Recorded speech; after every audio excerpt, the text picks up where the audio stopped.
फिलहाल हमारे देश में दुनिया का सबसे बड़ा चुनाव हो रहा है जिसमें कि 97 करोड़ लोग वोट डालने वाले हैं। लेकिन जब भी हमारे देश में चुनाव आता है उसके साथ ईवीएम का जिक्र भी हमेशा होता है, क्योंकि मुझे ईवीएम पर भरोसा नहीं है। इलेक्ट्रॉनिक वोटिंग मशीन्स में यूनिवर्सली प्रॉब्लम्स हैं और अगर आपकी जानकारी के लिए बता दें कि साल 2009 में सबसे पहली बार बीजेपी ने ही ईवीएम के ऊपर सवाल उठाया था, लेकिन पिछले 10 सालों से कांग्रेस और तमाम विपक्षी पार्टियां बीजेपी के ऊपर ईवीएम हैकिंग का सवाल उठा रहे हैं। तो चलिए इस वीडियो में समझते हैं कि क्या सचमुच बीजेपी ईवीएम हैक कर लेती है। आज बहुत सारी पॉलिटिकल पार्टीज ये बोल रही है कि देश में फिर से बैलेट पेपर से ही चुनाव कराए जाने चाहिए, लेकिन यहाँ पे एक बहुत बड़ा सवाल ये उठता है कि पहले तो बैलेट पेपर से ही चुनाव होते थे, तो जब बैलेट पेपर इतना ही सेफ था, इतना ही अच्छा था, तो फिर ईवीएम को देश में लाया ही क्यों गया।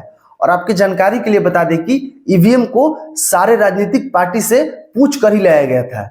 ईवीएम लाने के पीछे कई कारण थे, जिसमें पहला और बहुत महत्वपूर्ण कारण था बूथ कैप्चरिंग, जिसमें कि कोई भी कैंडिडेट अपने फेवर में गुंडों को भेजकर पूरे बूथ को ही कैप्चर कर लेता था और अपने फेवर में फर्जी वोटिंग करा लेता था और जीत जाता था। दूसरा कारण है कि इसमें बहुत सारे बैलेट पेपर्स और बहुत सारे बैलेट बॉक्सेस की जरूरत पड़ती थी, जिसके ट्रांसपोर्टेशन में और स्टोरेज में काफी दिक्कत आती थी और काफी खर्चा भी आता था। तीसरा कारण है कि इसमें बहुत ज्यादा मैन पावर की आवश्यकता पड़ती थी, क्योंकि सारे चीज मैन्युअली होते थे और लोगों के द्वारा ही किए जाते थे। जैसे कि काउंटिंग के दिन बहुत सारे लोगों की आवश्यकता पड़ती थी, तब जाके काउंटिंग होती थी। चौथा कारण था कि इसमें चुनाव का रिजल्ट आने में काफी समय लगता था, क्योंकि सारे चीज मैन्युअली होते थे और लोगों के द्वारा किए जाते थे। लेकिन ईवीएम में एक बटन प्रेस करने से रिजल्ट आ जाता है, तो बहुत अच्छा हो गया है। और सबसे बड़ी बात कि इस प्रोसेस में सरकार का काफी खर्चा भी आता था। अब इन सारे प्रॉब्लम्स को देखते हुए इलेक्शन कमीशन ऑफ इंडिया ने चुनाव में बैलेट पेपर के जगह पे किसी इलेक्ट्रॉनिक डिवाइस से वोटिंग कराने का प्रस्ताव रखा, और इस वजह से पहली बार साल 1977 में ईवीएम को इंट्रोड्यूस किया गया और इसे बनाने की जिम्मेदारी 2 कंपनी को दी गई, electronics corporation of India limited और दूसरी कंपनी थी भारत इलेक्ट्रॉनिक्स लिमिटेड। और आज भी इलेक्शन कमीशन ऑफ इंडिया के लिए यही 2 कंपनी ईवीएम बनाती है। 6 अगस्त 1980 को पहली बार ईवीएम के वर्किंग मॉडल को सारे पॉलिटिकल पार्टीज को दिखाया गया और समझाया गया, और फिर साल 1982 में पहली बार केरला के अंदर उपचुनाव में कुछ पोलिंग स्टेशंस पे ईवीएम के द्वारा वोटिंग कराया गया। लेकिन सुप्रीम कोर्ट ने इसे इलीगल करार दे दिया, क्योंकि रिप्रेजेंटेशन ऑफ पीपुल एक्ट 1951 के तहत हमारे संविधान में बैलेट पेपर के अलावा कोई भी डिवाइस से वोटिंग कराने का कोई प्रावधान ही नहीं है। लेकिन सुप्रीम कोर्ट ने यह बोला कि अगर आपको ईवीएम से वोटिंग कराना है तो संविधान में संशोधन कराइए, और साल 1989 में इसीलिए संविधान में संशोधन हुआ, और आगे चल के साल 1998 में पहली बार 25 विधानसभा सीटों पे ट्रायल के तौर पे ईवीएम से वोटिंग कराया गया, और ये सक्सेसफुल रहा।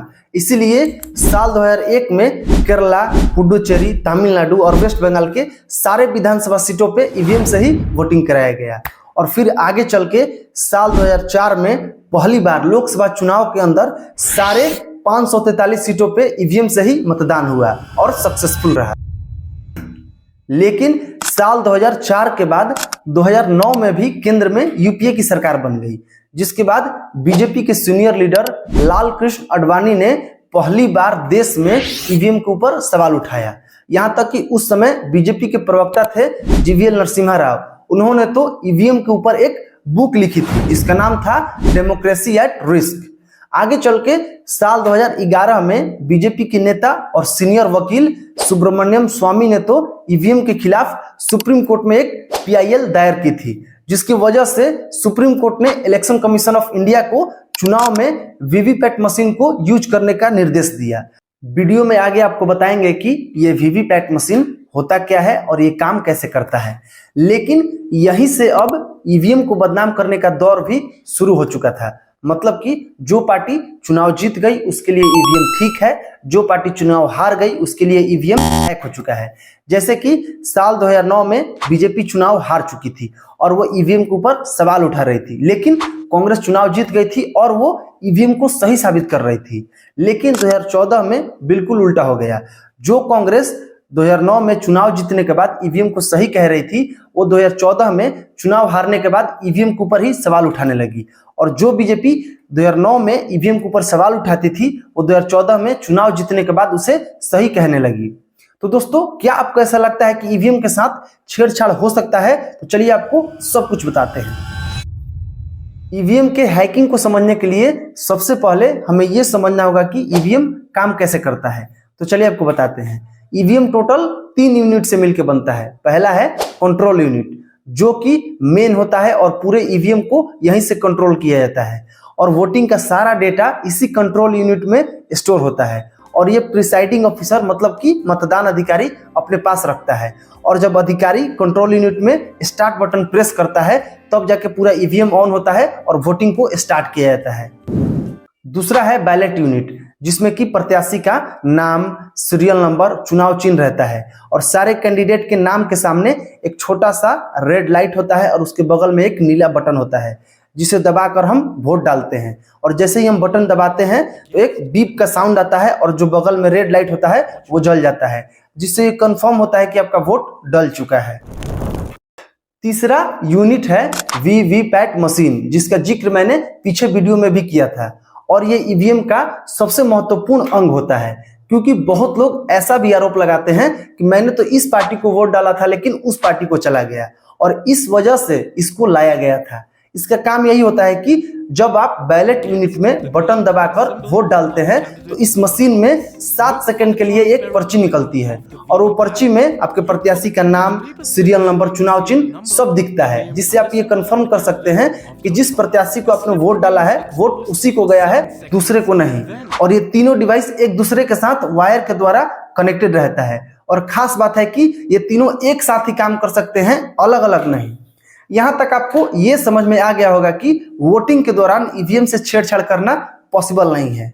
लेकिन बहुत सारे लोग ये आरोप लगाते हैं कि ईवीएम एक मशीन है और इसे किसी बाहरी डिवाइस से हैक करके कंट्रोल किया जा सकता है।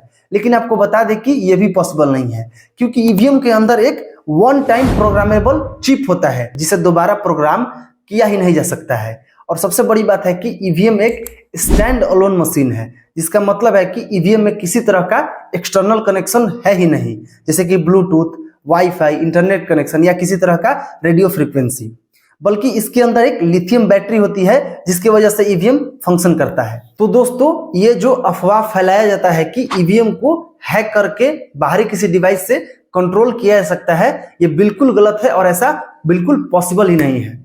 लेकिन ईवीएम के ऊपर इससे भी एक बड़ा आरोप ये लगाया जाता है कि ईवीएम जहां पे तैयार होता है, जहां पे प्रोग्राम किया जाता है, वहीं पे किसी के पक्ष में ईवीएम को सेट कर दिया जाता है। तो क्या ऐसा करना चुनाव से पहले पॉसिबल है? चलिए समझते हैं।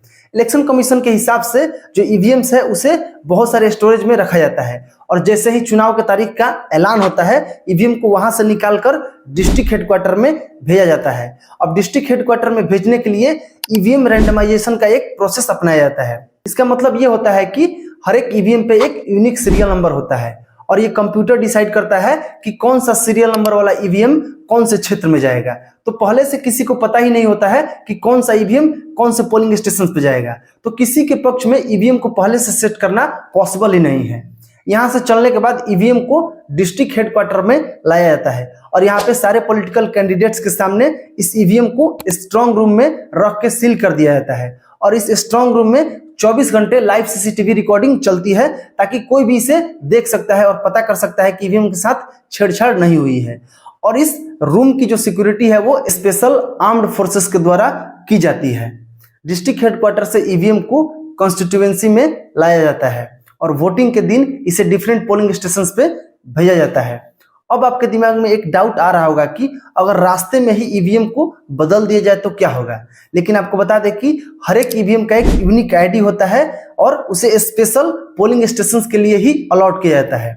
और जब ये ईवीएम पोलिंग स्टेशन पे पहुंचता है तो वहां पे सारे पॉलिटिकल कैंडिडेट्स के सामने जो पोलिंग ऑफिशियल्स होते हैं वो वहां पे सबसे पहले ईवीएम का सील चेक करते हैं और जो यूनिक आईडी होता है ईवीएम का उसे मैच करते हैं, ताकि ये पता चल सके सब कोई को कि जो ईवीएम है बीच में उसके साथ छेड़छाड़ नहीं हुआ है और जो सही ईवीएम है वही इस पोलिंग स्टेशन पे आया है।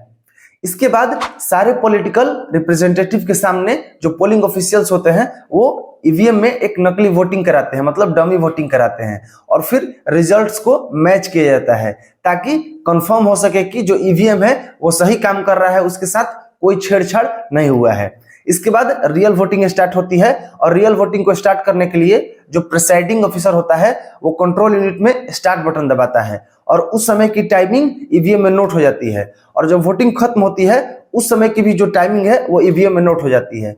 इसका फायदा ये होता है कि अगर वोटिंग के बाद ईवीएम से कोई छेड़छाड़ करेगा तो उसका पता लगाया जा सकता है।